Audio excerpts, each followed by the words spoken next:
Welcome back. और आज हम लोग क्या करने वाले हैं, heat capacity and specific heat capacity, जिसमें टॉपिक जो अपना कवर करेंगे दैट इज द डेफिनेशन से स्टार्ट करेंगे, डेफिनेशन, यूनिट और तीसरी बात जो होगी रिलेशन। तो ये एक छोटा सा ही वीडियो होगा जिनमें हम ये दोनों टॉपिक को ही कंप्लीट कवर करने की कोशिश करेंगे। तो पहले स्टार्ट करते हीट कैपेसिटी से। हीट कैपेसिटी, तो देखो हीट कैपेसिटी मतलब बता रहा है क्या, कोई भी सब्सटेंस कितना हीट लेगा, उसकी कैपेसिटी कितने की है। जैसे आप सपोज करो एक इनविटेशन में निकल गए और 4 पूरी खाए, मतलब आपकी कैपेसिटी कितने की, 4 पूरी खाने की। 2 कबाब खा लिए, कैपेसिटी कितनी, 2 कबाब खाने की। और अगर कोई भूखर है तो 5, 10, 15, 20 पूरी भी खा लेगा, तो उसकी कैपेसिटी कितनी की हुई, 20 पूरी की।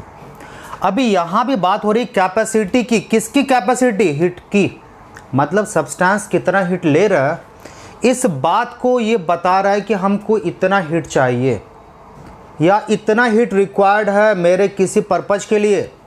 तो हीट कैपेसिटी का अगर आप डेफिनेशन बताओ तो किसी भी सब्सटेंस का होल मास का, एक छोटे सा मास का नहीं बता रहे हो आप, कितने का, होल मास का टेम्परेचर 1 डिग्री बढ़ाने के लिए जितना अमाउंट ऑफ हीट की ज़रूरत पड़ेगी उसको आप क्या बताते हो, हीट कैपेसिटी।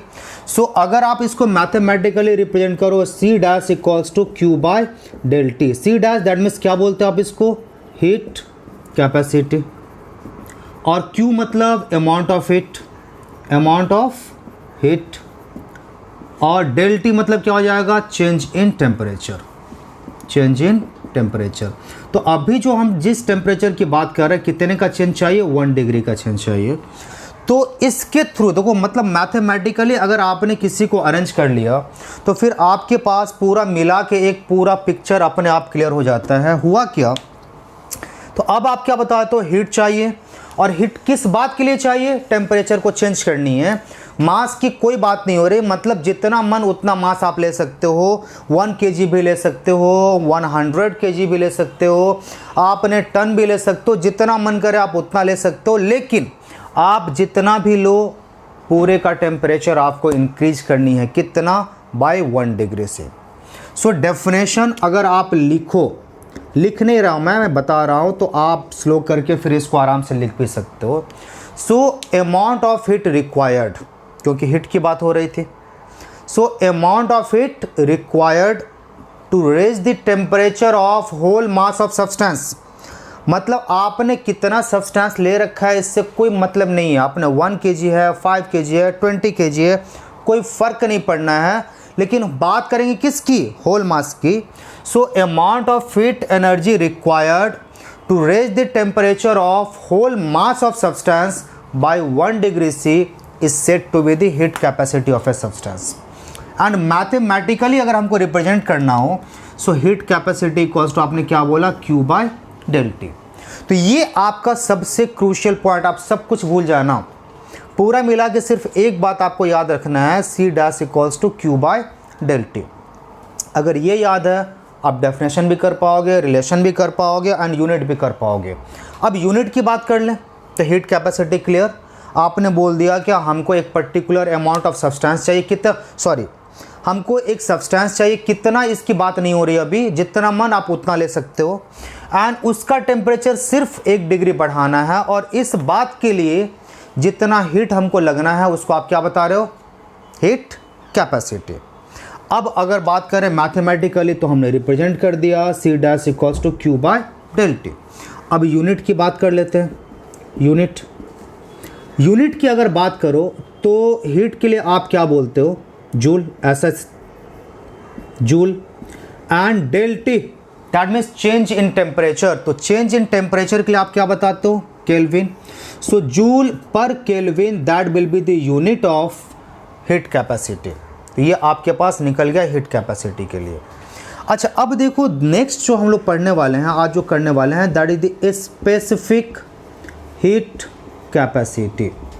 अच्छा, अब देखो स्पेसिफिक, पूरे फिजिक्स में अगर आप ये वर्ड अगर कहीं देखते हो, सो स्पेसिफिक का बहुत ही क्लियर एंड सीधा सा मतलब है यूनिट मास, यूनिट के लिए बात कर रहे हैं आप। अगर आप लेंथ के लिए स्पेसिफिक अगर आप लेंथ बताते हो that means unit length 1 metre या 1 सेंटीमीटर। स्पेसिफिक मास की अगर बात करो दैट मीन्स 1 ग्राम और 1 केजी। स्पेसिफिक एरिया की अगर आप बात करते हो दैट मीन्स 1 सेंटीमीटर स्क्वायर या 1 metre square.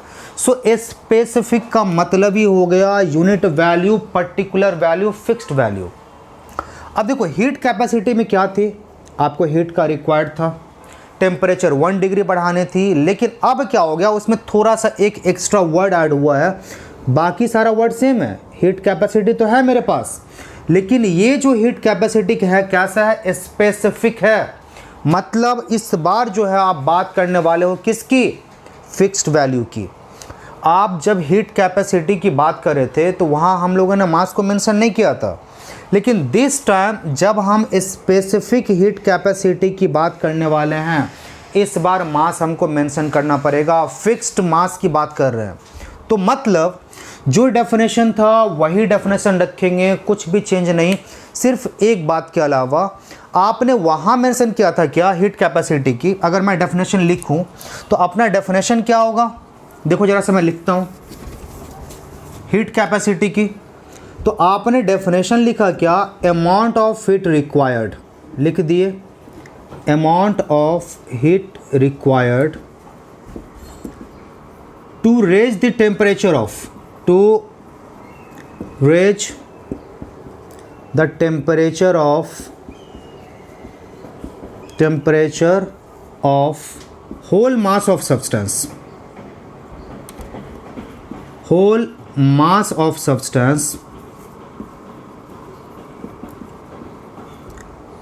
by 1 degree C. That is the definition of heat capacity. Heat, अच्छा इस बार आपने बोला क्या सर, इस बार जो हीट कैपेसिटी है that is for specific value, particular value, मतलब वैल्यू जो है इस बार फिक्स्ड है। किसकी वैल्यू, मास की value.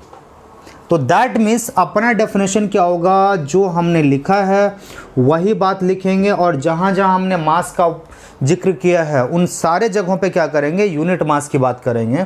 So amount of heat required same वही रहेगा, to raise the temperature of. अब आपने जहाँ लिखा था होल मास ऑफ सब्सटेंस, यहाँ क्या लिखना है, unit mass of substance, unit mass of substance. तो होल के बदले आपने क्या करना है, इसको हटा दो और इसके प्लेस पे आपने क्या कर रखो, यूनिट मास ऑफ सब्सटेंस, मतलब या तो 1 ग्राम या 1 KG. So unit mass of substance by 1 degree C. Temperature 1 degree बढ़ानी है, मास की इस बार बात हो रही है, और मास कितना, unit mass. That means unit mass का मतलब, यूनिट मास का मतलब हो गया या तो आप 1 ग्राम की बात करोगे या 1 केजी की बात करोगे। अगर CGS तो 1 ग्राम, ऐसा है तो 1 केजी। अब चलिए जरा सा मैथमेटिकली अगर हमको रिप्रेजेंट करना हो, C is the representation for the heat, specific heat capacity, and C dash is the representation for the, क्या आ जाएगा, हीट कैपेसिटी। क्या क्या बोला, हीट रिक्वायर्ड है, लिख दिए। किस बात के लिए, यूनिट मास के लिए, हमने मास भी लिख दिया।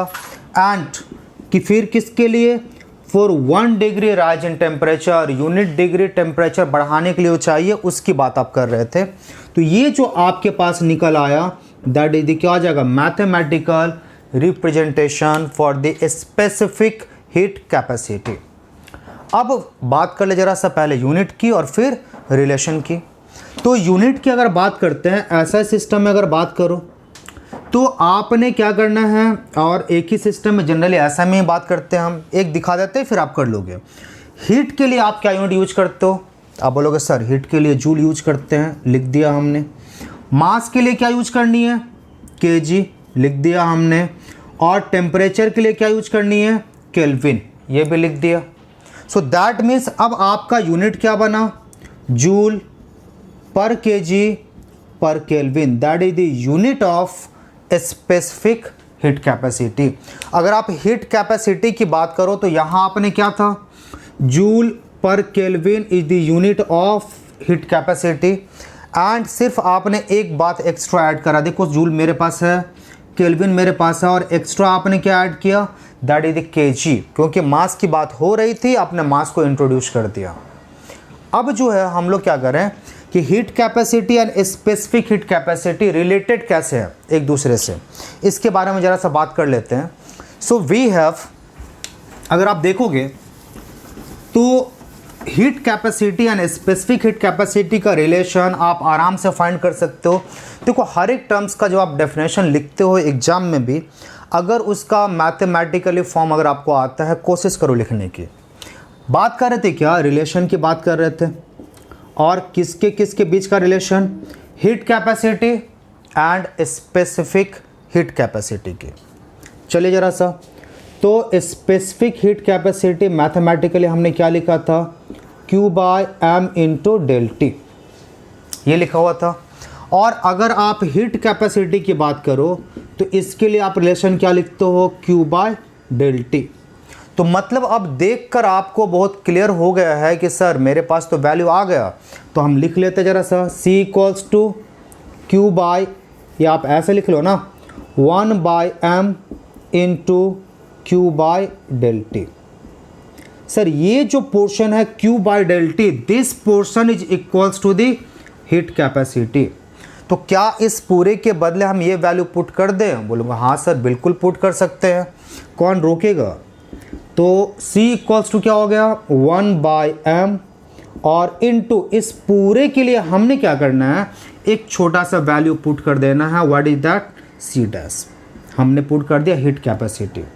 सो C इक्वल्स टू C'/m, और इसको अगर आप क्रॉस मल्टीप्लाई करते हो तो अपने पास simple value, so C' equals to C into m। मतलब अगर हम इसको वर्ड्स में बताने की कोशिश करें तो अपने पास क्या निकलेगा, सो heat capacity of a substance is the product of a specific heat capacity and the mass of the substance. तो ये आपके पास रिलेशन लिख देते हैं, हीट कैपेसिटी यहाँ लिख देते हैं, heat capacity equals to specific heat capacity और into mass of the substance. तो ये जो आपके पास रिलेशन है, और इसका यूज हम लोग कई बार न्यूमेरिकल्स फाइंड करने के लिए करेंगे। तो होप ये पूरा का पूरा टॉपिक कवर हो गया है। अगर किसी भी तरह का कोई भी प्रॉब्लम आता है तो मेल आप कर दीजिएगा, कमेंट बॉक्स में कमेंट कर दीजिएगा। कोशिश करेंगे कि ईच एंड एवरी चीज़ें क्लियर करें। लगातार वीडियो भी आता रहेगा। हाँ, अगर वीडियो आपको लगता है कि आपके काम का है, यूजफुल है, आप चैनल को सब्सक्राइब कर लेना, वीडियो को लाइक ज़रूर कर देना। एंड जो भी प्रॉब्लम्स हो रिलेटेड टू हीट या रिलेटेड टू किसी भी टॉपिक, फिजिक्स या केमिस्ट्री में किसी भी क्लास 9, 10, 11, 12 किसी भी क्लास के लिए, तो आप कमेंट सेक्शन में ज़रूर कमेंट लिख देना। कोशिश करेंगे कि हर एक कमेंट का रिप्लाई ऑन टाइम करें।